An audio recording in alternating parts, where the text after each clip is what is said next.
आपण पाहत आहात नाशिक खबर न्यूज, जनतेचे हक्काचे व्यासपीठ। बोगस नर्सिंग होमवर कारवाईसाठी समिती स्थापन, मंत्री उदय सामंत। राज्यातील बोगस नर्सिंग होम्सवर कठोर कारवाई करण्याचे निर्देश उच्च न्यायालयाने दिले असून त्यानुसार महापालिका आणि संबंधित यंत्रणांनी तातडीने कारवाई करावी, असे उद्योग व मराठी भाषा मंत्री उदय सामंत यांनी सांगितले।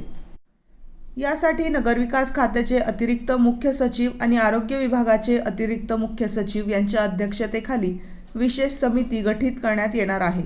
ही समिती राज्यातील सर्व नर्सिंग होम्सचा सविस्तर आढावा घेणार असून नियमांचे उल्लंघन करणाऱ्या व बोगस नर्सिंग होम्सवर योग्य ती कारवाई करण्याबाबत शिफारसी करणार आहे। तसेच या समितीकडून तयार करण्यात येणारा सविस्तर अहवाल पुढील अधिवेशनाच्या वेळी विधानमंडळाच्या पटलावर ठेवण्यात येणार असल्याची माहिती मंत्री सामंत यांनी दिली। राज्यातील आरोग्य व्यवस्थेत पारदर्शकता आणि रुग्णांच्या सुरक्षेसाठी ही कारवाई महत्त्वाची ठरणार असल्याचेही त्यांनी नमूद केले। विषयावर सभागृहाचं लक्ष वेधलेलं आहे आणि बेकायदेशीर नर्सिंग होमच्या बाबतीमध्ये शासनाची भूमिका काय असा त्यांचा प्रमुख प्रश्न आहे। महाराष्ट्र शुश्रूषा गृह नोंदणी अधिनियम 1949, नोंदणी अधिनियम 2021 कलम 5 कलम 9 यानुसार खरं तर चित्राताईंनी जे सांगितलं की हा 2 विभागांचा प्रश्न आहे। महानगरपालिकेतला जो प्रश्न आहे त्याच्यावर कारवाई करण्याचे अधिकार जरी महानगरपालिकेला असले तर ते दंडापुरते मर्यादित आहेत, परंतु याच्यावर खरी कारवाई जर करायची असेल तर याला आरोग्य विभागाला आपल्यासोबत घ्यावं लागेल आणि म्हणून हायकोर्टाने देखील काही डिसिजन दिलेले आहेत।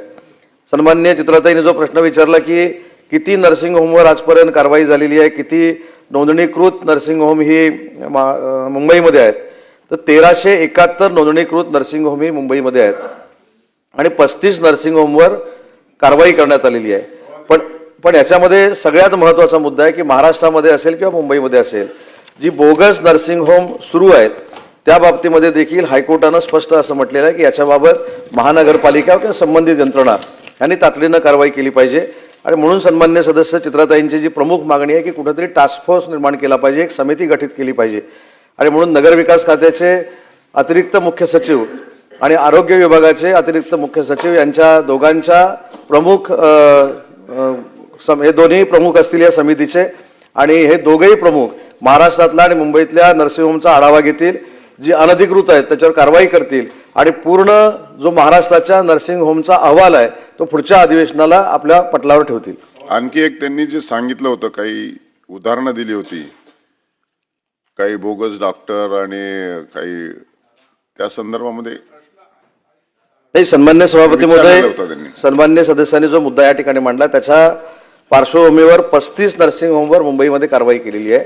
त्याच्यामध्ये सदस्यांनी सांगितलेली वस्तुस्थिती खरी आहे की चेंबूर असेल, कुर्ला असेल, गोवंडी असेल याच भागामधली ही 35 नर्सिंग होम आहेत, परंतु हा नुसता 35 नर्सिंग होमचा काही प्रश्न नाही, हा महाराष्ट्रातल्या आणि मुंबईतल्या राज्यातल्या नर्सिंग होमचा प्रश्न आहे। म्हणून मी सांगितलं की नुसत्या SES नगरविकासची कमिटी नेमून उपयोगाची नाही, त्याच्यामध्ये हेल्थचे देखील SES किंवा प्रधान सचिव असले पाहिजेत। तर दोघांच्या संयुक्त बरोबर ना प्रमुख अध्यक्षतेखाली ही समिती नेमली जाईल, याचा पूर्ण अहवाल पुढच्या अधिवेशनापर्यंत आणला जाईल, जी अनधिकृत नर्सिंग होम आहेत त्याच्यावर कारवाई केली जाईल आणि नक्की महाराष्ट्रामध्ये अधिकृत किती होती आणि अनधिकृत नर्सिंग होमवर किती कारवाई केली हा अहवाल पटलावर ठेवला जाईल।